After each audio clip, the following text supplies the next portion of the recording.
Good evening everyone. শতাব্দীর কিচেনে আপনাদের সবাইকে স্বাগত জানাই। আজকের রেসিপি ফুলকপির পাতা বাটা, যা এই শীতকালে গরম ভাতের সাথে অসাধারণ লাগে। এই রেসিপিটি যদি একবার ট্রাই করেন তাহলে 100% গ্যারেন্টি দিয়ে বলতে পারি যে আর কোনো দিন ফুলকপির পাতা ফেলে দেবেন না। এতটাই সুস্বাদু একটি রেসিপি। তাহলে চলুন শুরু করা যাক আজকের এই সহজ এবং সুস্বাদু রেসিপি। পাতা বাটা বানানোর জন্য আমি এখানে বাড়ির গাছের পাতা ব্যবহার করেছি।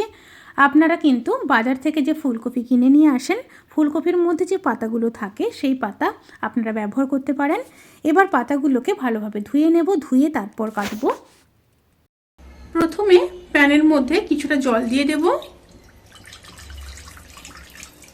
জলটা গরম হয়ে গেলে ধুয়ে কেটে রাখা শাকগুলোকে দিয়ে দেব।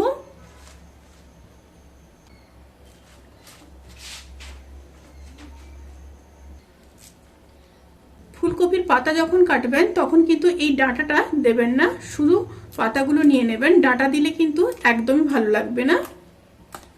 শুধু পাতাগুলো ডাঁটা থেকে নিয়ে দিয়ে দেবেন। এটা কিন্তু পুরোপুরিভাবে ফেলে দিতে হবে। পরিমাণ মতো লবণ দিয়ে দিলাম। এবার একটু নেড়ে নেব।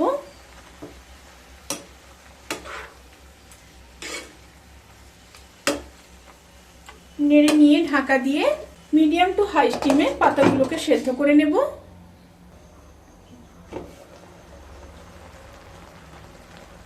পাতাগুলো সেদ্ধ হয়ে গেছে। এবার গ্যাসের ফ্লেমটাকে অফ করে দেব। অফ করে খুব ভালোভাবে জল ঝরিয়ে নেব। জল ঝরিয়ে ঠান্ডা করে নিয়ে তারপর ফিরে আসছি। এবার একটা মিক্সার গ্রাইন্ডার বোলের মধ্যে জল ঝরিয়ে ঠান্ডা করে নেওয়া পাতাগুলোকে দিয়ে দেব। সাথে দিয়ে দেব 7-8 কোয়া রসুন, 2টো কাঁচা লঙ্কা, আর দিয়ে দেব কিছুটা ধনেপাতা। ফ্রেশ ধনেপাতা দেবেন, খেতে কিন্তু খুব ভালো লাগবে। এবার একটা স্মুথ পেস্ট রেডি করে নিয়ে তারপর ফিরে আসছি। এবার প্যানের মধ্যে কিছুটা সর্ষের তেল দিয়ে দিলাম, আর দিয়ে দেব একটা শুকনো লঙ্কা, 1/2 চামচ কালো জিরে। একটু মিশিয়ে নেব। তেল থেকে যখন সুন্দর একটা স্মেল বেরোতে শুরু করবে সেই সময় পেস্ট করে রাখা পাতা দিয়ে দেব।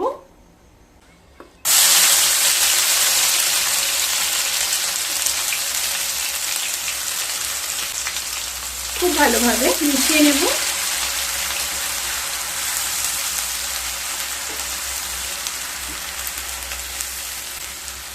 পাতা বাটার সময় কিন্তু যদি জলের প্রয়োজন হয় তাহলে 3-4 চামচ জল দিতে পারেন। আমিও কিন্তু 3-4 চামচ জল দিয়েছি। জল দিয়েই পাতাটাকে বেটে নিয়েছি। খুব ভালোভাবে মিশিয়ে নিলাম। এবার খুব সামান্য লবণ দিয়ে দিচ্ছি। পাতা সেদ্ধ করার সময় কিন্তু লবণ দিয়েছিলাম, সেই অনুযায়ী লবণ দিচ্ছি। খুব ভালোভাবে মিশিয়ে নেব। মিডিয়াম টু হাই স্টিমে পাতাগুলোকে খুব ভালো মতো রান্না করে নিতে হবে। যতক্ষণ পর্যন্ত জল না শুকিয়ে আসে ততক্ষণ পর্যন্ত রান্না করে নিতে হবে। পাতা বাটা কিন্তু প্রায় হয়ে এসছে। এবার নামানোর আগে 1 চামচ চিনি দিয়ে দেব। অবশ্যই দিতে হবে টেস্ট ব্যালেন্স করার জন্য। আর দিয়ে দেব খুব সামান্য সর্ষের তেল। কোনো কিছু বাটাতে যদি সর্ষের তেল ওপর থেকে দেন তাহলে কিন্তু খেতে খুব ভালো লাগে, অবশ্যই দেবেন। আবারও খুব ভালোভাবে মিশিয়ে নিচ্ছি।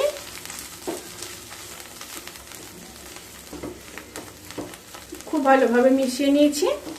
এবার গ্যাসের ফ্লেমটাকে অফ করে ঢাকা দিয়ে 10 থেকে 15 মিনিট স্ট্যান্ডিং টাইমে রেখে গরম গরম ভাতের সাথে সার্ভ করব।